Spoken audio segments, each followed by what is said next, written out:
Khyber Pakhtunkhwa police ने एक रात में दहशतगर्दों के 3 हमले नाकाम बना दिए। पेशावर में मलसई चौकी पर नामालूम अफराद का दस्ती बम हमला, जवाबी कार्रवाई पर मुलजमान फरार। खैबर में जमरोद बाईपास पर चौकी पर शिद्दत पसंदों का हमला, सिपाही कलीम और लियाकत जख्मी। लकी मरवत में थाना गंबेला पर दहशतगर्द का हमला पसपा कर दिया, जवाबी फायरिंग से दहशतगर्द फरार।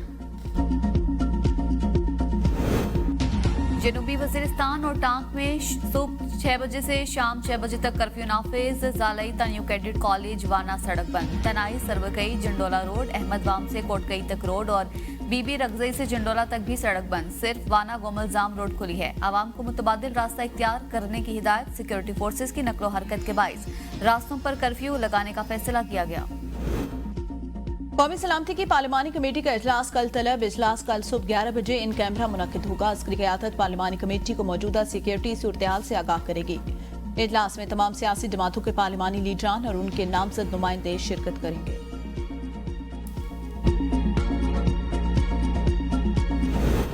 जाफर एक्सप्रेस हमले पर मनफी प्रोपेगेंडा करने वाला मुलजिम बनीगाला से गिरफ्तार। FIA के मुताबिक मुलजिम ने सानहे के दौरान इदारों के खिलाफ मनफी प्रोपेगेंडा और तज़हीक आमेज मवाद शेयर किया।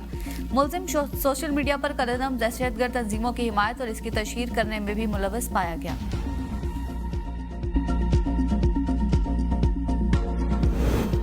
क्वेटा से दीगर सूबों के लिए ट्रेन सर्विस बदस्तूर मुअत्तल। ट्रैक बहाली का काम जारी। दहशतगर्दी का निशाना बनने वाली जाफर एक्सप्रेस के इंजन को सिब्बी पहुंचा दिया गया।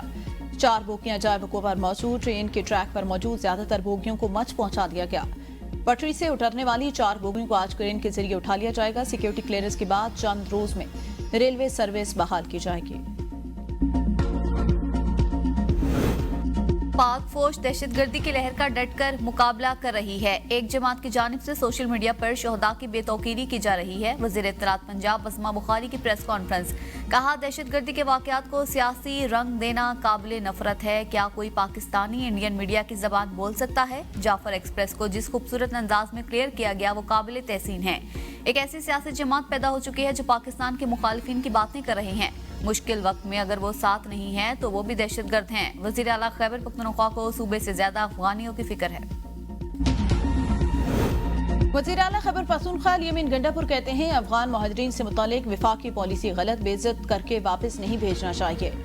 पाकिस्तान में मौजूद अफगान मुहाजिरीन को शहरियत दी जाए, उन्हें जबरदस्ती बेदखल न किया जाए। अपने सूबे के अफगान मुहाजिरीन को निकालने का मुखालिफ हूँ। अफगानिस्तान के साथ मुज़ाकरात के लिए वज़ारत खारजा और दाखिला को TORs भेजे, मगर अभी तक कोई जवाब मौसूल नहीं हुआ। अफगान सफ़ीर ने मुलाकात में मुस्बत रिस्पॉन्स दिया।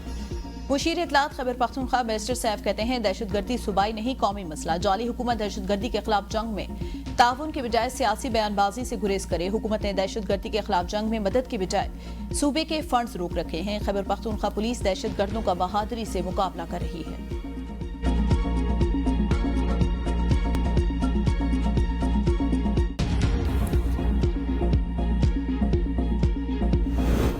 गैर कानूनी मुकीम अफगान शहरियों को मुल्क छोड़ने की डेडलाइन में सिर्फ 15 दिन बाकी। हुकूमत पाकिस्तान ने 31 मार्च तक इन अफराद को पाकिस्तान छोड़ने का हुक्म जारी किया है।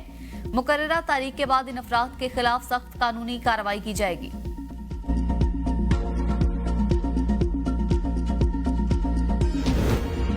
गवर्नर सिंध कामरान टिसोरी कहते हैं, दहशतगर्दी के वाकयात में भारत मुलव्वस, गैर मुल्की दुश्मन और खवारिज पाकिस्तान की तरक्की रोकना चाहते हैं। दहशतगर्दी के जरिए मुल्क और नौजवानों के मुस्तकबिल से खेला जा रहा है। मुतहिद होकर दहशतगर्दी के खिलाफ तहरीक चलाएंगे। मिलकर अफवाज पाकिस्तान के साथ यकजहती का इजहार करेंगे।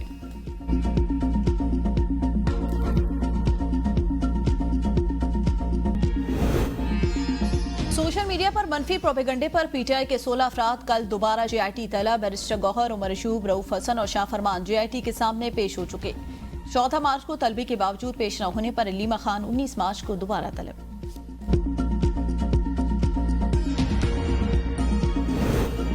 जुडिशल कॉम्प्लेक्स हमला केसेस में मुसलसल गैर हाजिरी पर मुराद सईद, हमाद अजहर और फरूख हबीब इश्तहारी करार। वासिक कयूम अब्बासी, राजा बशारत समेत मुतादिद गैर हाजिर मुल्जिमान के वारंट गिरफ्तारी जारी। ATC इस्लामाबाद ने दस्तयाब मुल्जिमान की हाजिरी के बाद केस की समाअत 7 अप्रैल तक मुलतवी कर दी। 26 नवंबर एहतजाज के 2 मुकदमात में बुशरा बीबी की जमात में 5 मई तक तौसी है। साथ ही दहशतगर्दी अदालत इस्लामाबाद में केसेस की समाअत। बुशरा बीबी की जान से हाजिरी से इस्तिस्ना और केसेस में शामिल तफ्तीश होने की दरख्वास्त दायर।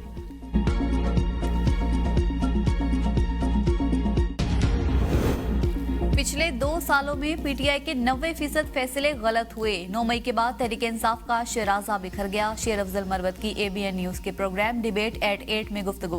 कहा, किसी को तवक्को नहीं थी ऐसे हालात हो सकते हैं। मौजूदा हालात में पीटीआई का अपना वजूद बरकरार रखना बड़ी बात है। खैबर पख्तूनख्वा के अलावा पीटीआई की सियासी तंजीम नजर नहीं आ रही। बानी पीटीआई पर जितने केसेस बनाए गए सारे बोगस हैं। नून लीग ने हर उस जज को ट्रोल किया जो बानी की रिहाई में मददगार हो सकता था। सवाल बनता है, बानी पीटीआई को क्यों रिहाई नहीं मिल रही? अदालतों से इंसाफ मिलना जितना पहले आसान था अब नहीं। नून लीग ने अपने रहनुमाओं को बड़ी महारत से जेल से रिहा कराया। काजी फायसीसा हमारे वकला की तस्दीक करते थे।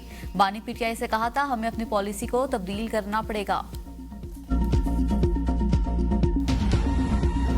तहरीक इंसाफ का कल पाक फौज और शोधा जाफिर एक्सप्रेस से इज़हार यकजहती के लिए रैली निकालने का ऐलान। रैली जीपीओ चौक से पंजाब असम्बली तक निकाली जाएगी। पीटीआई कारकुनान, वकला और सिविल सोसाइटी के अफराद शरीक होंगे। पीटीआई की पंजाब हुकूमत से रैली में खलल न डालने की दरख्वास्त।